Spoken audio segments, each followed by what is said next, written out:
Welcome back, students. We are going to start our next topic, and the topic is slope of a straight line as function.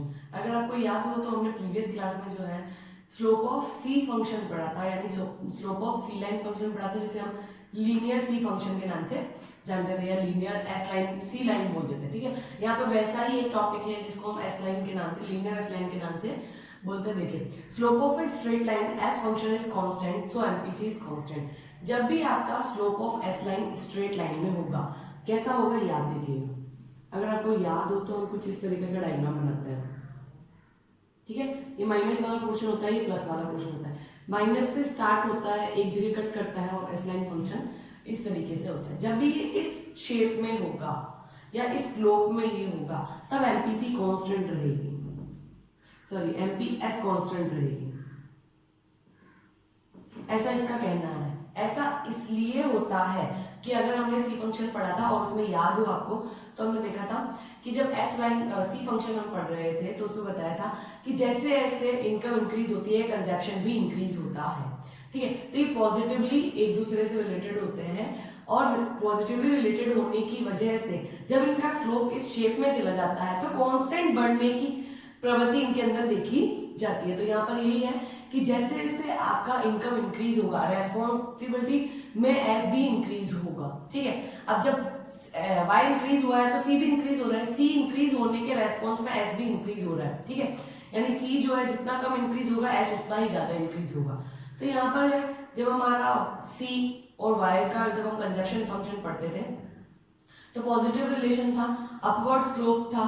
Same वैसा ही यहाँ पर भी है कि S और Y में भी पॉजिटिव स्लोप होता है, अपवर्ड फंक्शन होता है। इसीलिए यहाँ पर भी जैसे जैसे आपका इनकम इंक्रीज होता है उसी के रेस्पॉन्स में जो है एस भी इंक्रीज होता है।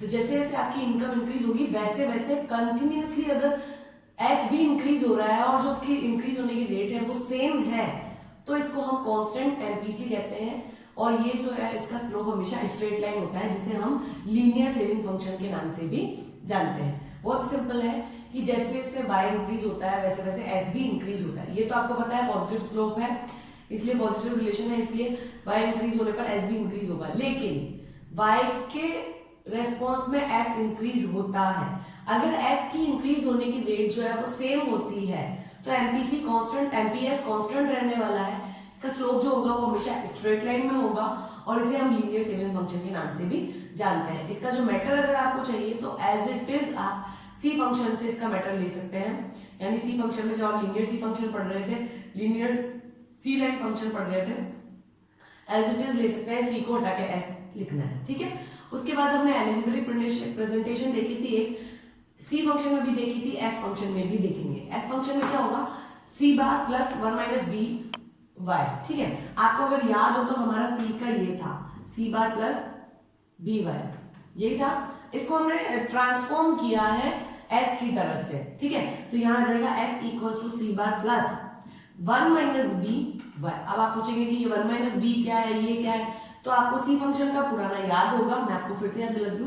This is consumption. ठीक है, ऑटोनोमस कंजप्शन। बी जो है इंक्रीजिंग सी होगा, इंक्रीजिंग कंजप्शन होगा, यानी हम इसको बेसिकली एमपी सी के नाम से भी जानते हैं, जो आपके y के रेस्पॉन्स में बढ़ता है, इसलिए हमने यहाँ पे y नोट किया था। y के रेस्पॉन्स में जो भी c बढ़ता है वो हमारा एमपीएस होगा, मार्जिनल प्रोपेंसिटी टू कंज्यूम, और यहाँ पर जो है मार्जिनल प्रोपेंसिटी टू सेविंग आ जाता है। ये है आपका सेविंग फंक्शन के लिए सेविंग।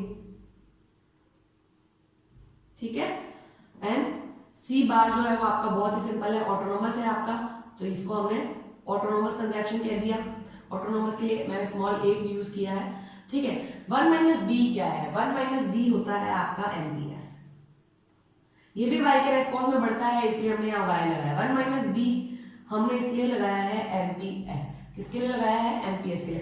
अब आप कहेंगे कि y हमेशा एमपीएस जो है वो 1 माइनस बी क्यों है। यहाँ आपका क्वेश्चन दिमाग में आया होगा कि एमपीएस 1 माइनस बी क्यों है, जब यहाँ पर भी हमने एमपीसी के लिए बी यूज किया है, तो 1 माइनस बी का क्या सेंस है। तो आप हमेशा याद रखिएगा, ये बहुत इंपॉर्टेंट है, मोस्ट इंपॉर्टेंट चीज है ये, कि आपका 1 equals to MPS plus MPC होता है। ये नोट करने वाली बात है, बहुत इंपॉर्टेंट बात है कि 1 equals to MPS plus MPC होता है, यानी एमपीएस और एमपीसी मिलकर जो है 1 के इक्वल हो जाते हैं। ये बहुत इंपॉर्टेंट है, ध्यान रखिएगा, इसीलिए हमने यहाँ पे 1 माइनस बी लगाया है। यानी एमपीसी का जो पोर्शन है वो बी के इक्वल होगा। मान लो ये 0.8 होता है, अगर हम प्रीवियस इक्वेशन के अकॉर्डिंग चलते हैं तो ये 0.2 हो जाएगा और ये दोनों मिलकर जो है 1 के इक्वल हो जाएंगे। ठीक है, तो ये हुआ। आपको यहाँ पे इस बार फिर से समझा देते हैं। s equal to C bar plus 1 minus B Y. S आपका सेविंग फंक्शन, सी बार आपका जो है ऑटोनोमस कंजप्शन है। ऑटोनोमस कंजप्शन वो होता है जब y इक्वल टू 0 होती है। y इक्वल टू 0 होने पर जो भी कंजप्शन होगा वो ऑटोनोमस कंजप्शन होता है। यहाँ पर सेविंग हमेशा नेगेटिव होती है, ये आप हमेशा ध्यान रखें। ठीक है, फिर 1 माइनस बी जो है वो आपका हमने एमपीएस के लिए यूज किया है, और इसलिए किया है क्योंकि MPC equals to plus MPS equals to 1, important. ठीक है, उसके बाद में y जो है वो इनकम को डिनोट करता है,